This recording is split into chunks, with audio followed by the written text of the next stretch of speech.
Figure and fact में आज हम जिस सीट की बात कर रहे हैं उस सीट का नाम है धमदाहा। आज हम आपको आंकड़ों के जरिए तमाम इक्वेशन के जरिए बताएंगे धमदाहा विधानसभा का पूरा हाल, वहां पर समस्याएं क्या हैं, वहां पर मुद्दा क्या है और क्या आंकड़े बताते हैं धमदाहा विधानसभा के सियासी समीकरणों को। तो विधानसभा नंबर है 61, जिला है पूर्णिया और लोकसभा क्षेत्र पूर्णिया है, उसके अंदर विधानसभा है धमदाहा। यहाँ से विधायक हैं लेसी सिंह, लगातार चुनाव जीत रही हैं। ये जेडीयू का मजबूत गढ़ माना जाता है और यहाँ से सांसद हैं पप्पू यादव। तो धमदाहा बिहार की एक महत्वपूर्ण सीट मानी जाती है, जिसके बारे में तमाम समीकरण हम आज के कार्यक्रम में आपको बताएंगे। तो धमदाहा क्यों मशहूर है, क्या इसकी पहचान है, ये भी हम आपको बताते हैं।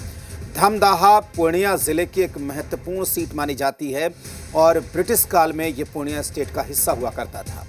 आपको बता दें कि धमदाहा विधानसभा की स्थापना 1957 में ही हो गई है। जिला मुख्यालय पूर्णिया से महज 32 किलोमीटर पश्चिम में धमदाहा स्थित है और ये हम बता चुके हैं कि ये महत्वपूर्ण विधानसभा सीट है। आपको बता दें कि पूरा इलाका ये ग्रामीण निर्वाचन क्षेत्र है और जेडीयू का मजबूत गढ़ माना जाता है और भौगोलिक बनावट समतल और उपजाऊ है। इसके अलावा कोसी और फुलहार नदियों ने इसे आकार दिया है और अक्सर ये इलाका मौसमी बाढ़ की चपेट में भी रहता है।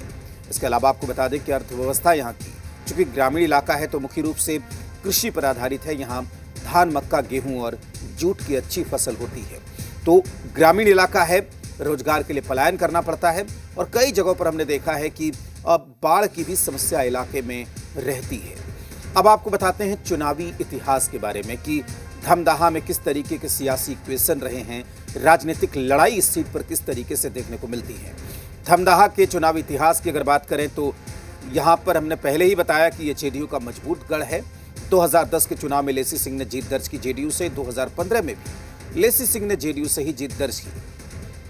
2020 में लेसी सिंह जेडीयू से जीतती हैं, लगातार चुनाव जीत रही हैं। अक्टूबर 2005 को छोड़ दें तो लगातार लेसी सिंह चुनाव जीत रही हैं और जेडीयू का ये मजबूत गढ़ जो धमदाहा विधानसभा सीट है वो बनी हुई है।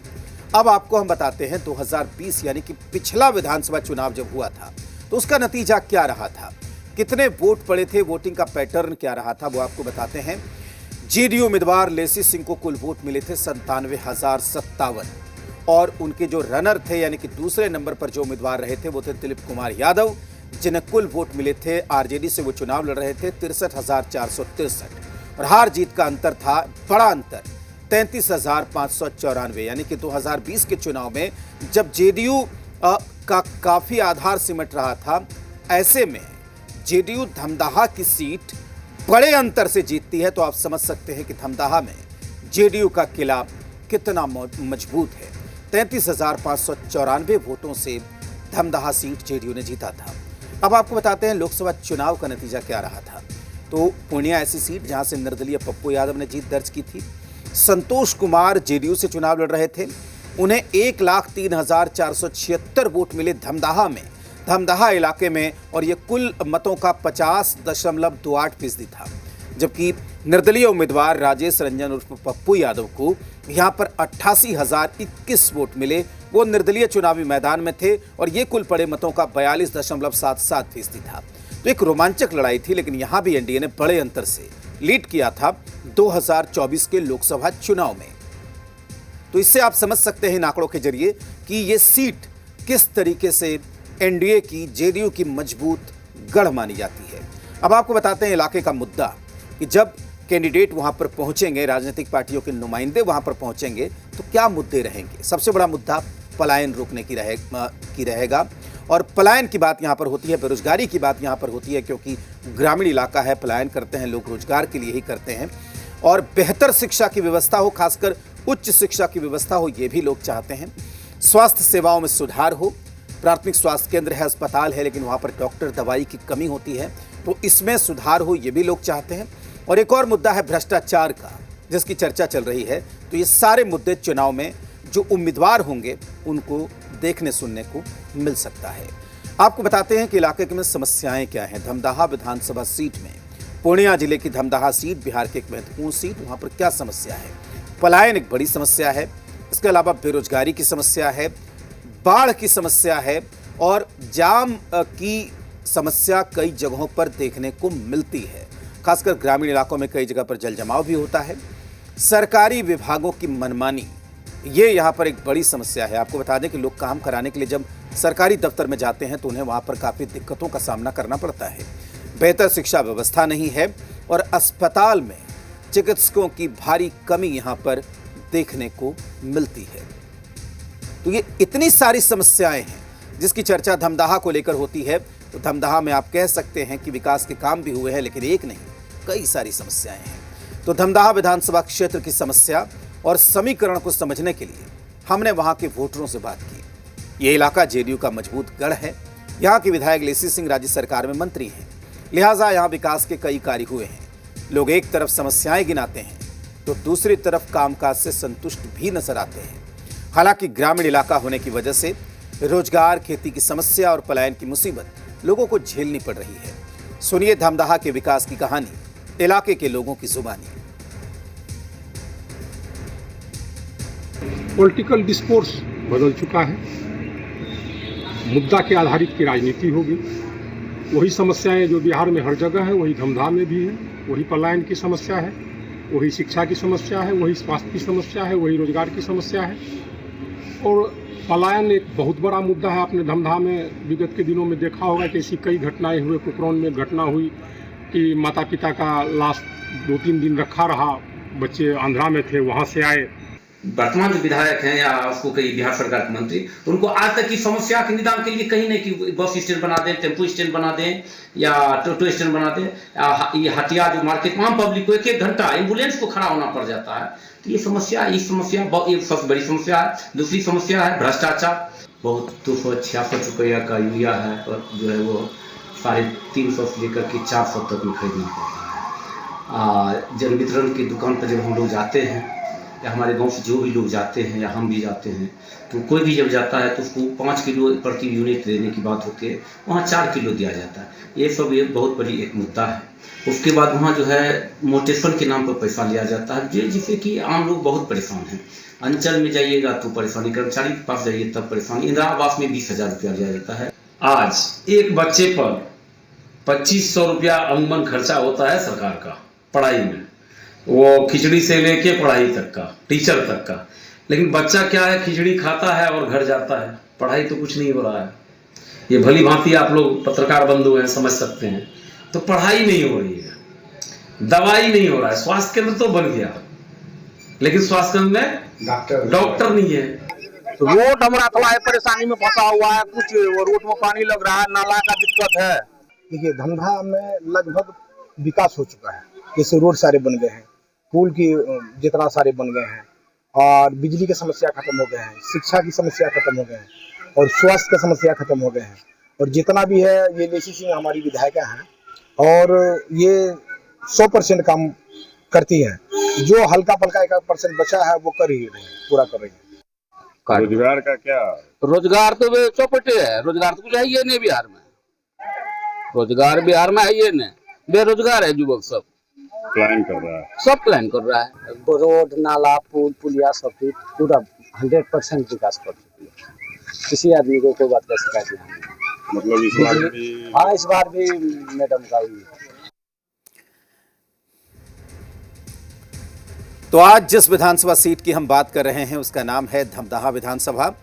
धमदाहा जेडीयू का मजबूत गढ़ है। लेसी सिंह लगातार चुनाव लड़ रही हैं, चुनाव जीत रही हैं, जो बिहार सरकार में मंत्री भी हैं, इसलिए इलाके में उन्होंने कई काम भी कराए हैं। आपको बता दें कि अब यहाँ की अगर बात करें, धमदाहा न केवल पूर्णिया में बल्कि बिहार की भी एक महत्वपूर्ण सीट मानी जाती है। और इसके बारे में एक एक आंकड़ा, एक एक समीकरण, एक एक पॉइंट हम आपको बता रहे हैं आज के कार्यक्रम में ग्राफिक्स के जरिए। अब आपको बताते हैं कि जनता की प्रमुख मांग क्या है। तो आपको बता दें कि जब चुनाव में कैंडिडेट पहुंचेंगे, उम्मीदवार लोगों के दरवाजे पर पहुंचेंगे, तो क्या मांग रहेगी? अस्पताल का हाल सुधरे, सबसे बड़ी मांग यही रहेगी धमदाहा की पब्लिक की। इसके अलावा जो एक महत्वपूर्ण मांग वो ये है कि उच्च शिक्षा की व्यवस्था हो, स्कूलों के हालात सुधरे, अच्छी पढ़ाई हो, बेहतर पढ़ाई हो, ज़्यादा शिक्षक रहें। इस तरह की मांग धमदाहा के लोग कर रहे हैं। बाढ़ की समस्या को जो झेलना पड़ता है इलाके के लोगों को, अब चूंकि पूर्णिया का इलाका ही ऐसा है, इसलिए बाढ़ की समस्या का स्थायी समाधान हो, ये यहाँ के लोग चाहते हैं। और लोगों की जो सबसे बड़ी डिमांड है वो है रोजगार की अच्छी व्यवस्था इलाके में की जाए। इसके अलावा आपको बता दें कि लॉ एंड ऑर्डर में सुधार की बात भी यहाँ पर लोग कर रहे हैं, लॉ एंड ऑर्डर में सुधार की मांग भी कर रहे हैं। ये भी एक मुद्दा चुनावों में देखने को मिल सकता है, इसकी डिमांड भी पब्लिक की तरफ से देखने को मिल सकती है। तो ये पब्लिक की डिमांड है। और अब आपको बताते हैं कि प्रशांत किशोर का क्या फैक्टर रहने वाला है। अगर हम धमदाहा विधानसभा की बात करें तो जनसुराज के फैक्टर की अगर हम बात करेंगे तो जनसुराज अभी नई पार्टी है। पलायन रोकने की बात करते हैं पीके, भ्रष्टाचार मिटाने और रोजगार पर उनका फोकस है और वोटर्स का रुझान हमें जनसुराज के प्रति नजर आता है। तो ये उन इलाकों में शामिल है, ये जो आपका धमदाहा है, जहां पर असर पीके फैक्टर का जबरदस्त नजर आता है। आपको बता दें कि धमदाहा से ही या पूर्णिया से ही ताल्लुक रखते हैं पीके की पार्टी जनसुराज के राष्ट्रीय अध्यक्ष, इस वजह से यहाँ पर थोड़ा असर जनसुराज का नजर आता है। तो धमदाहा विधानसभा में प्रशांत किशोर और उनकी पार्टी जनसुराज का अच्छा खासा प्रभाव देखा जा रहा है। चूंकि जनसुराज के राष्ट्रीय अध्यक्ष उदय सिंह भी पूर्णिया और धमदाहा से ताल्लुक रखते हैं, ऐसे में इलाके में पीके के मुरीदों की कोई कमी नहीं है। सभी कह रहे हैं कि पीके की बातें अच्छी लगती हैं और व्यवस्था परिवर्तन होना चाहिए। अभी बिहार की राजनीति में जो एक नई बात हो रही है, मुद्दों पर आधारित राजनीति, वो राजनीति जो न व्यक्ति पर आधारित है, न जाति पर आधारित है, वो समस्याओं पर आधारित है, वो वास्तविकता पर आधारित है, उसे प्रशांत किशोर जी ने सेट किया है, जनसुराज ने उसे सेट किया है। तो निश्चित रूप से उसका प्रभाव समूचे बिहार में है और धमदाहा में भी होगा ही। एक प्रशांत जी का एक और भी चीज़ है कि वो एक मॉडर्न जो आउटलुक है सोसाइटी का, उसको भी लेके आने की उनकी चेष्टा है ना। वो चाह रहे कि भाई, इसलिए उसमें यही आ जाता है कि जाति धर्म से उठेंगे तभी आप कुछ मॉडर्न आउटलुक होगा आपका। कब तक हम लोग जाति धर्म पे टिके रहेंगे? 15 साल लालू जी के शासन को देखा, राजद कांग्रेस गठबंधन की सरकार को देखा, 20 साल अब हम लोग जो है नीतीश जी को देख रहे हैं। तो एक विकल्प के रूप में जो देखे कि प्रशांत किशोर जी का जो हम लोग प्रचार प्रसार देखे, उनकी जो एक बात आई प्रशांत किशोर जी का, उसमें हमको लगा कि जब उसका बात को हमने सुना, उसके बाद को जब उसकी बात को अमल में लाया, तो पहला बात उन्होंने ये बोला कि अगर मेरा कैंडिडेट कहीं गड़बड़ हो जाए चूज करने में, देने में, कि हमने गलत कैंडिडेट को प्रत्याशी बना दिया, तो उस कैंडिडेट को आप वोट मत दीजिए, उससे बढ़िया कैंडिडेट अगर कोई दूसरे दल का है तो आप उसको वोट दीजिए। तो ये सबसे बड़ी बात है। जनसुराज 2/3 बहुमत से पूरा सरकार बनाएगी बिहार में, इसलिए कि जनसुराज का जो सोच है, जो मैनिफेस्टो है, आप देख लीजिए। यहाँ हम लोग के यहाँ जनसुराज का कोई अस्तित्व नहीं है, कहीं कोई दूर नहीं। यहाँ लेसी में है, सिर्फ लेसी सिंह है। तो आपने सुन लिया कि यहाँ पर तो धमदाहा ऐसी सीट है बिहार विधानसभा के अंदर जहाँ पर प्रशांत किशोर का अच्छा खासा प्रभाव देखने को मिल रहा है। चूंकि उन्होंने यहाँ पर संगठन भी तैयार कर लिया है, कई लोग एक्टिव हैं और ये भी कह रहे हैं कि परिवर्तन होना चाहिए।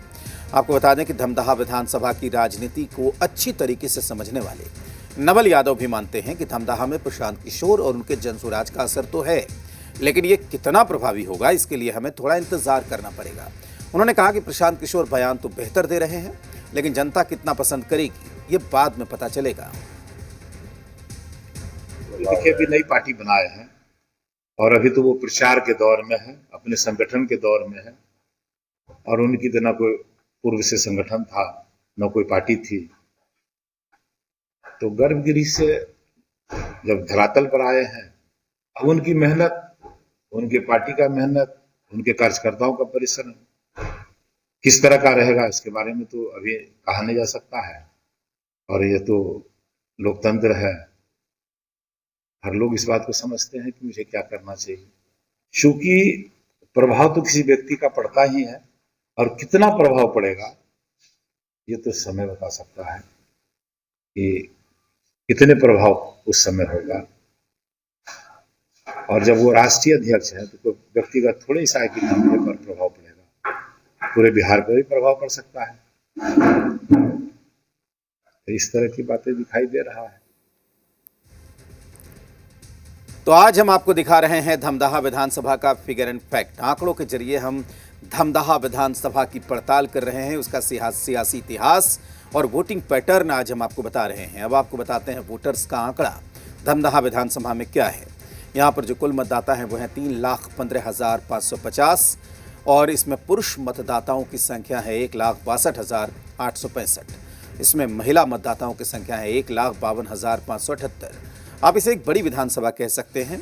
और चूंकि ग्रामीण इलाका है इसलिए वोटिंग पैटर्न यहाँ पर अलग तरीके का देखने को मिलता रहा है। पिछले कई चुनावों की अगर हम बात करें, दोनों तरफ से पूरी तैयारी रहती है, लेकिन जिस तरीके से लगातार लेसी सिंह यहाँ से चुनाव जीत रही हैं, इस बार भी उनका मजबूत गढ़ रह सकता है, क्योंकि एनडीए और जेडीयू का मजबूत इलाका बिहार में जो है उसमें से एक धमदाहा सीट भी है। अब आपको बताते हैं कास्ट इक्वेशन की बात हम करते हैं धमदाहा में, कि जाति समीकरण के लिहाज से धमदाहा सीट वहाँ पर क्या इक्वेशन है, क्या आंकड़े हैं। तो मुसलमानों की आबादी तकरीबन 15% है इस सीट पर, यादवों की आबादी भी तकरीबन 15% है, कुर्मी और कुशवाहा मिलाकर अगर आबादी जोड़ें तो ये 15% है, जबकि SC/ST की आबादी यहाँ पर करीब 20% है। अन्य पिछड़ा वर्ग और अत्यंत पिछड़ा वर्ग की बात करें तो ये भी लगभग 20% की आबादी यहाँ पर रहती है, जबकि 15% आबादी सामान्य वर्ग के लोगों की है। तो मिली जुली आबादी जिस तरीके से बिहार में अलग अलग जातियों का जो वोटिंग परसेंटेज है वही इस सीट पर भी देखने को मिलता है। इसलिए यहाँ पर कास्ट इक्वेशन जिसके फेवर में रहेगा वही चुनाव में बाजी मारकर ले जाएगा, ये अमूमन माना जाता है। और कास्ट इक्वेशन एनडीए के पक्ष में दिखता है पिछले कुछ चुनावों की अगर हम बात करें तो धमदाहा विधानसभा में तमाम आंकड़े हमने आज आपको बताए हैं। एक एक आंकड़े, एक एक समीकरण आज के कार्यक्रम में हम आपको समझा रहे हैं। धमदाहा विधानसभा के समीकरण को समझने की कोशिश की हमने राजनीतिक विश्लेषक नवल यादव से। उनके मुताबिक इलाके में फिलहाल कोई समस्या दिखती नहीं है और विकास के कई सारे काम भी किए गए हैं। इलाके के लोग राजनीति को समझते हैं और आसानी से किसी के प्रभाव में आने वाले नहीं हैं। नवल यादव ने कहा कि जाति समीकरण अपनी जगह है, लेकिन विकास और सामाजिक मुद्दे यहां चुनाव में सबसे प्रभावी भूमिका निभाएंगे।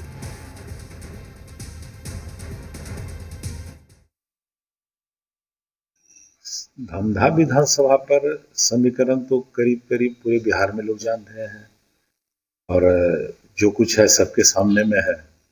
कोई बनावटी कोई चीज है नहीं, जो कुछ है दिखता है, लोग खुद समझता है। धमदाहा की जनता जो है इतनी भोली भाली जनता है कि वो विकास जो भी करे, जो भी आदमी करे, वो तो अपने आप में विकास दिखाई दे रहा है। हमारा मानना है कि कोई व्यक्ति विशेष का धमदाहा पर तो कोई प्रभाव नहीं है और यहाँ एक समीकरण ऐसा है कि सब लोग स्वतंत्र है और सब लोग अपने मस्तिष्क से एक सोच है विकास। हर लोगों की सोच है कि विकास हो, हमारा जनप्रतिनिधि कैसा हो, तो वो विकास करने वाला व्यक्ति हो। तो विकास की बात लेकर के सब लोग चल रहे हैं। जहां तक पिछड़ा, अत्यंत पिछड़ा, ये सब लोग जो है आप लोग भी जानते होंगे, सब लोग जुड़ा हुआ है। तो मुद्दा होता है कि सामाजिक हित में सामाजिक जो परेशानी कठिनाइयां हैं विकास का, ये लोग को रास्ता नहीं है, पुल नहीं है, बिजली नहीं है, स्वास्थ्य की अस्पताल नहीं है, विद्यालय नहीं है, ये सारी प्रमुख मुद्दा जो है ये तो सभी लोगों की जरूरत है इसकी। तो ये मानिए पूर्व में ही यहाँ धमदाहा में पूरा हो चुका है। ये क्रांतिकारी की धरती रही है। अभी विगत आप देखें 25 को शहीद दिवस मनाया गया, तो पूरे राज्य में, पूरे देश में धमदाहा ही एक 15 आदमी की संख्या में शहीदों उस समय जब हुआ है, तो शहीदों की धरती है। तो यहाँ के लोग कितने सजग होंगे। डिग्री कॉलेज है, +2 का हर पंचायत में है। ऐसी बात नहीं है कि कहीं एक जगह है, सो बात नहीं, हर पंचायत में है +2। तो शिक्षा का स्तर हर जगह दिखाई दे रहा है। इसी के साथ आज के फिगर एंड फैक्ट में इतना ही। उम्मीद है कि आपको विधानसभा सीट की पूरी जानकारी मिल गई होगी। साथ ही आपने यहाँ की पब्लिक का मूड और राजनीति का मिजाज भी भांप लिया होगा। अगले एपिसोड में मिलते हैं किसी और सीट के फिगर एंड फैक्ट के साथ। तब तक के लिए नमस्कार।